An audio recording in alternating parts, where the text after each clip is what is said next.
آج ہم ایک بہت ہی خاص روایتی پھل بیلگری کا تجزیہ کرنے والے ہیں، جس کے بارے میں بڑے حیران کن دعوے کیے جاتے ہیں۔ چلیں ایک کلاسک مونوگراف کی روشنی میں اس کی حقیقت کو جاننے کی کوشش کرتے ہیں۔ کیا واقعی ایسا ہو سکتا ہے کہ ایک ہی پھل زہر کا توڑ بھی ہو اور دل و دماغ کو طاقت بھی دے؟ یہ کچھ ایسے باوے ہیں جو بیلگری سے جڑے ہیں، تو آج ہم انہی کی گہرائی میں اتریں گے اور دیکھیں گے کہ ان میں کتنی سچائی ہے۔ تو سب سے پہلا سوال، یہ بلگرئی ہے کیا چیز؟ آئیے اس انوکھے پھل کی پہچان سے شروعات کرتے ہیں۔ اچھا، تو عام زبان میں اسے بیل پھل کہتے ہیں، لیکن اس کا سائنسی نام ہے ایگل مارمیلوس، اور دلچسپ بات یہ ہے کہ اس کا تعلق روٹیسی خاندان سے ہے، یعنی یہ مالٹے اور لیمو جیسے پھلوں کا رشتہ دار ہے۔ اس کا اصل وطن ہندوستان ہے، اور اسی لیے جنوبی ایشیا کی روایتی طب میں اسے ایک خاص مقام حاصل ہے۔ اس کا جو حصہ دوا کے طور پر استعمال ہوتا ہے وہ ہے اس کا گودا، اور یہاں ایک بہت ہی مزیدار بات ہے، جب یہ پھل کچا ہوتا ہے تو اس کا ذائقہ کڑوا ہوتا ہے، جو دواؤں کے لیے بہترین ہے، لیکن جب یہی پھل پک جاتا ہے تو میٹھا اور لذیذ ہو جاتا ہے۔ ذائقے کا یہ فرق بتاتا ہے کہ اسے مختلف مراحل میں الگ الگ مقاصد کے لیے استعمال کیا جاتا ہوگا۔ یونانی طب میں مزاج کا تصور بہت بنیادی ہے۔ بیلگری کا مزاج سرد و تر مانا جاتا ہے، یعنی اس کی تاثیر ٹھنڈی اور نم ہے۔ روایتی طب کے مطابق یہی مزاج یہ طے کرتا ہے کہ یہ پھل جسم پر کیسے اثر کرے گا، جیسے کہ گرمی کو کم کرنا یا سوزش میں آرام پہنچانا۔ تو ٹھیک ہے، اس کا مزاج سرد و تر ہے، لیکن عملی طور پر اس کا مطلب کیا ہے؟ آئیے اب دیکھتے ہیں کہ یہ مزاج اس پھل کے افعال یعنی جسم پر ہونے والے اثرات کی شکل میں کیسے ظاہر ہوتا ہے۔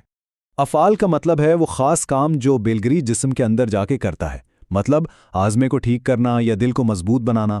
ان افعال کو سمجھنا ہی اس کے روایتی استعمال کی بنیاد کو سمجھنے جیسا ہے۔ اس کے 3 اہم کاموں کو دیکھیں۔ پہلا، یہ قابض ہے، یعنی یہ جسم کے ٹیشوز کو سکیڑتا ہے، اور یہی وجہ ہے کہ یہ ڈائریا کو روکنے میں مددگار ہے۔ دوسرا، یہ مغرے ہے، یعنی لیزدار، جو آنتوں میں ایک آرام دہ تہہ بناتا ہے۔ اور تیسرا، حابس الدم، یعنی یہ خون کو روکنے کی صلاحیت رکھتا ہے۔ یہ تینوں خصوصیات مل کر اسے ہاضمے اور خون سے جڑے مسائل کے لیے ایک زبردست دوا بناتی ہیں۔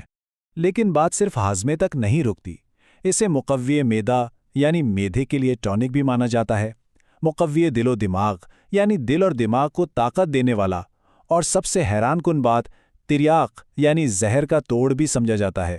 یہ واقعی اس کے اثرات کی وسعت کو ظاہر کرتا ہے۔ اب جب ہم یہ جان گئے ہیں کہ یہ جسم میں کیا کچھ کرتا ہے، تو اگلا سوال یہ ہے کہ روایتی حکیم اسے کن کن بیماریوں کے علاج میں استعمال کرتے تھے۔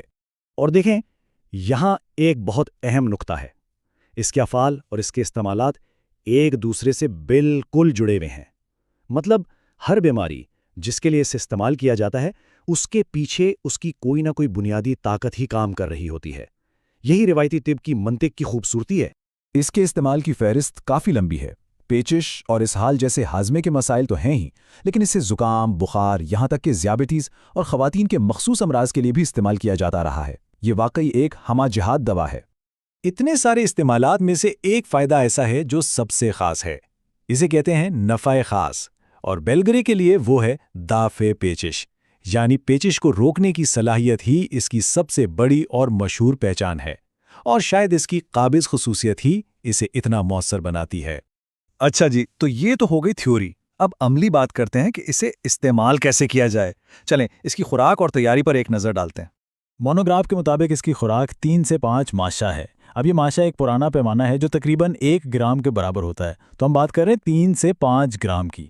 روایتی طب میں صحیح خوراک کی بہت زیادہ اہمیت ہے۔ عام طور پر اسے 2 شکلوں میں استعمال کیا جاتا ہے۔ ایک تو ہے شربت بیل، جو ایک میٹھا اور فرحت بخش شربت ہے، اور دوسرا ہے سفوف بیلگری، یعنی اس کے گودے کا خشک پاؤڈر۔ یہ دونوں ہی طریقے روایتی طور پر بہت مقبول رہے ہیں۔ اور آخر میں کچھ باریکیاں بھی دیکھ لیتے ہیں، کیونکہ ہر دوا کی طرح بیلگری کے بھی کچھ ایسے پہلو ہیں جنہیں جاننا بہت ضروری ہے۔ یہ سلائیڈ بہت کام کی معلومات دے رہی ہے۔ کیمیائی طور پر دیکھیں تو اس میں ٹیننز پائے جاتے ہیں، جو اس کی قابض والی خاصیت کی وجہ ہیں، لیکن ایک احتیاط بھی ضروری ہے، یہ بواسیر کے مرض کو بڑھا سکتا ہے۔ اس کے اس اثر کو کم کرنے کے لیے روایتی طور پر اسے مصری کے ساتھ استعمال کرنے کا مشورہ دیا جاتا ہے، اور اگر کبھی بیلگری نہ ملے تو اس کے متبادل کے طور پر حب العاص یعنی مرٹل بیریز استعمال کی جا سکتی ہیں۔ تو یہ سب جاننے کے بعد ہم کہاں کھڑے ہیں؟